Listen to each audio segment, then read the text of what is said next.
झारखंड के लोगों को गर्मी से राहत, सभी जिलों का तापमान 40 के नीचे जाने। आज कैसा रहेगा मौसम? झारखंड के लोगों को बीते कुछ दिनों से गर्मी से भारी राहत मिल रही है।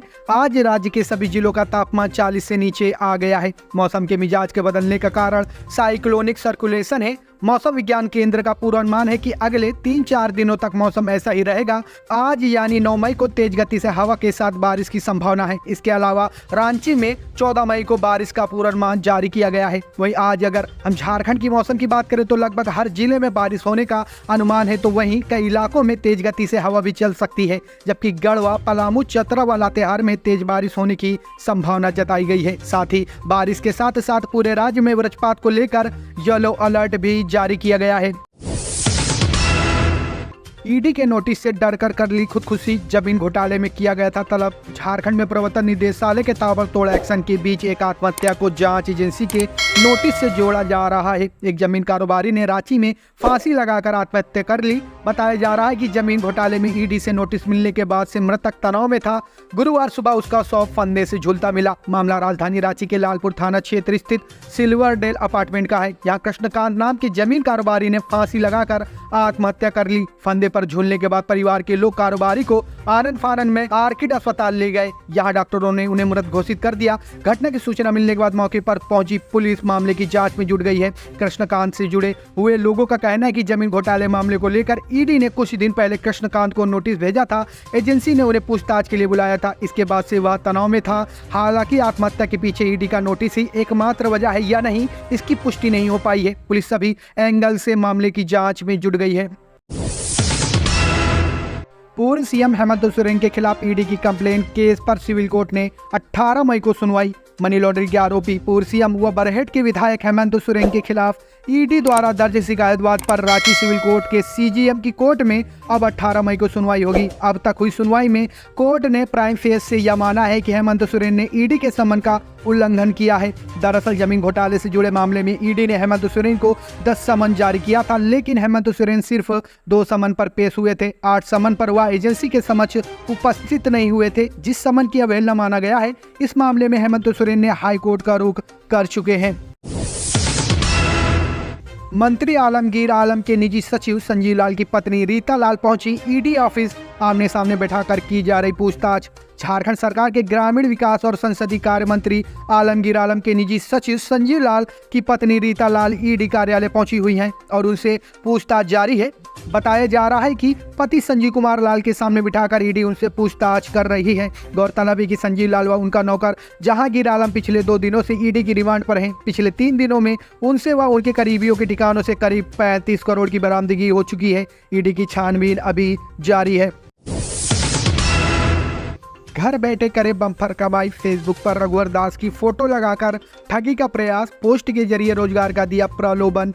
उड़ीसा के राज्यपाल और झारखंड के पूर्व मुख्यमंत्री रघुवर दास का फेसबुक में फोटो लगाकर युवकों से ठगी का प्रयास करने का मामला सामने आया है। राज्यपाल रघुवर दास के पीएस दिनेश केडिया के बयान पर धुरुआ थाने में केस हुआ है। दिनेश केडिया ने पुलिस को बयान दिया कि 6 मई को फेसबुक से पता चला कि रघुवर दास के फोटो के साथ शर्मा प्रताप उरांव के नाम से फेसबुक प्रोफाइल पर एक पोस्ट जारी किया गया है। पोस्ट में लिखा गया है कि हर जिला से 20 लोगों की जरूरत है, घर बैठे लोग पैसा कमा सकते हैं। पोस्ट पर 2 मोबाइल नंबर 8290717600 और 9256662904 जारी किया गया है। लोगों से कहा गया था कि इस नंबर पर वह व्हाट्सअप करे और अपने जिले का नाम दे। इस संबंध में फेसबुक पर ऐसे लगातार पोस्ट किया जा रहा है। इस पोस्ट से लोगों को भ्रमित किया जा रहा है। धुरुआ पुलिस का कहना है कि इस संबंध में धारा 170, 66C और 66D के तहत केस किया गया है।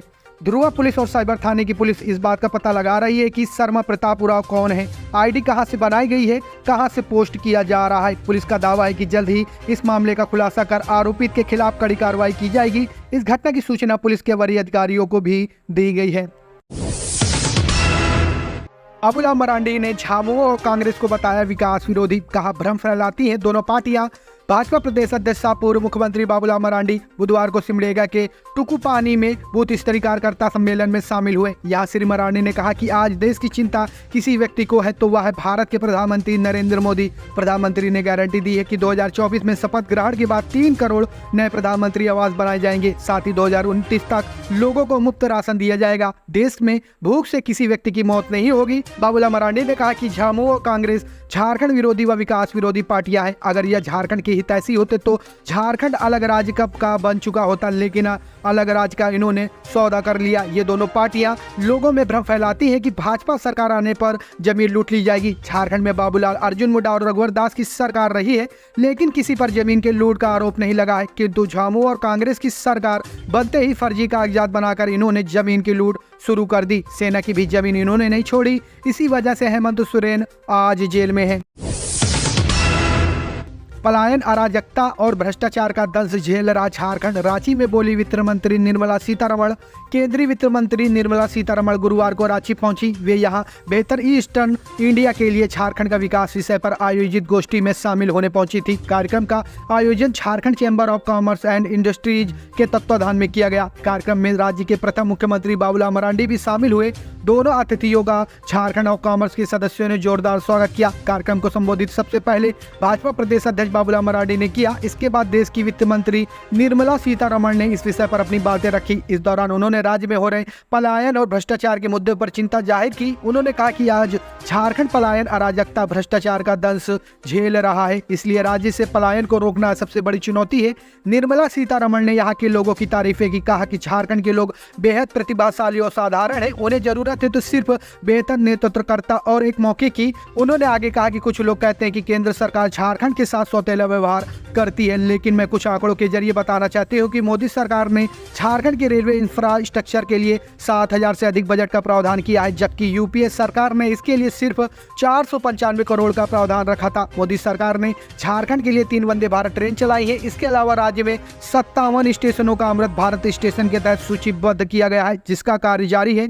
इसलिए इस बार देश की हित व भलाई को ध्यान में रखकर वोट करें। झारखंड के चारों दिशाओं में वन्यजीवियों के लिए बनेगा कॉरिडोर, एक्शन प्लान तैयार। झारखंड के चारों दिशाओं में वन्यजीवियों के संरक्षण के लिए कॉरिडोर बनाया जाएगा। इसके लिए वन विभाग ने एक्शन प्लान तैयार कर लिया है। इस एक्शन प्लान के तहत क्षेत्रीय और प्रतिबंधित वन क्षेत्रों में कॉरिडोर के जरिए वन्यजीवों को संरक्षण मिलेगा। इस एक्शन प्लान की कार्य योजना को मूर्त रूप से देने के लिए वन विभाग सलाहकार की नियुक्ति करेगा। बताते चले कि राज्य का कुल अभिलिखित वन क्षेत्र 23,721 वर्ग किलोमीटर है, जो राज्य के भौगोलिक क्षेत्रफल का लगभग 29.76% है। कुल दर्जन वन क्षेत्र में से आरक्षित वन 18.58%, संरक्षित वन 81.28% और अवर्गीकृत वन 0.14% है। पिछले 2 वर्षों में वन क्षेत्रों में 109.73 वर्ग किलोमीटर की वृद्धि हुई है। झारखंड के चारों दिशाओं में वन्यजीवियों के लिए बनेगा कॉरिडोर, एक्शन प्लान तैयार। झारखंड के चारों दिशाओं में वन्यजीवियों के संरक्षण के लिए कॉरिडोर बनाया जाएगा। इसके लिए वन विभाग ने एक्शन प्लान तैयार कर लिया है। इस एक्शन प्लान के तहत क्षेत्रीय और प्रतिबंधित वन क्षेत्रों में कॉरिडोर के जरिए वन्यजीवों को संरक्षण मिलेगा। इस एक्शन प्लान की कार्य योजना को मूर्त रूप से देने के लिए वन विभाग सलाहकार की नियुक्ति करेगा। बताते चले कि राज्य का कुल अभिलिखित वन क्षेत्र 23,721 वर्ग किलोमीटर है, जो राज्य के भौगोलिक क्षेत्रफल का लगभग 29.76% है। कुल दर्जन वन क्षेत्र में से आरक्षित वन 18.58%, संरक्षित वन 81.28% और अवर्गीकृत वन 0.14% है। पिछले 2 वर्षों में वन क्षेत्रों में 109.73 वर्ग किलोमीटर की वृद्धि हुई है। झारखंड के लोकल इशू पर राहुल ने खेला मास्टर स्ट्रोक। लोकसभा चुनाव 2024 के आगाज के बाद राहुल गांधी पहली बार झारखंड पहुंचे। देश में चौथे एवं झारखंड के प्रथम फेज में होने वाले चुनाव, खासकर 3 आदिवासी सीटों पर राहुल ने फोकस किया।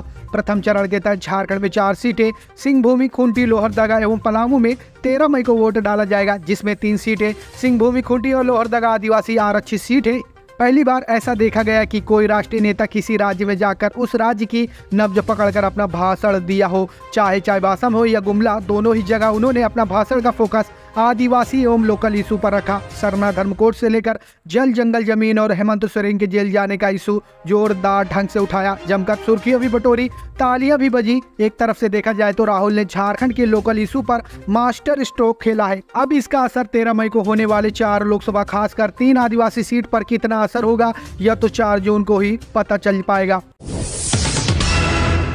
अर्जुन मुंडा ने पीएस के नौकर को बताया मंत्री का रिश्तेदार। बोले कांग्रेस ने भ्रष्टाचारियों को बीजेपी की तरफ से लगातार मंत्री आलमगीर आलम और प्रदेश सरकार को घेरा जा रहा है। बीजेपी की तरफ से दावा किया गया कि जिस नौकर की गिरफ्तारी हुई है वे मंत्री का रिश्तेदार है। इसी कड़ी में केंद्रीय मंत्री अर्जुन मुंडा की भी प्रतिक्रिया सामने आई है। उन्होंने कहा कि यह घटना राज्य में भ्रष्टाचार का एक बड़ा उदाहरण है। इन दिनों यहाँ जो सरकार काम कर रही है उनके पदाधिकारी के पास से नगद रुपए मिल रहे हैं। जिसके यहाँ से रुपया बरामद हुआ वे नौकर नहीं बल्कि मंत्री का रिश्तेदार है। अर्जुन मुंडा ने कहा कि लोग बता रहे हैं कि वे यहाँ पर कभी कभी बैग लेकर आते थे और रख कर चले जाते थे। राहुल गांधी को आलमगीर आलम को बुलाकर पुरस्कृत करना चाहिए था कि आपने बहुत अच्छा काम किया है कि आपके चपरासी के यहाँ से 33 करोड़ से ज्यादा रुपए बरामद हुआ है।